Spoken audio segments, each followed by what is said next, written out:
به نظرم بدترین اتفاقی که میتونه واسه یه نفر بیفته اینه که همونقدر که احساسش قویه منطقش هم قوی باشه.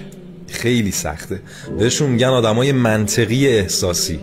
تصور کن یه چیزی و یه نفری رو با همه وجودت، با همه قلب و احساست میخوایش، ولی منطقت نمیذاره. اون وقت قشنگ مچاله شدن قلبتو حس میکنی اما هیچ کاری نمیتونی کنی.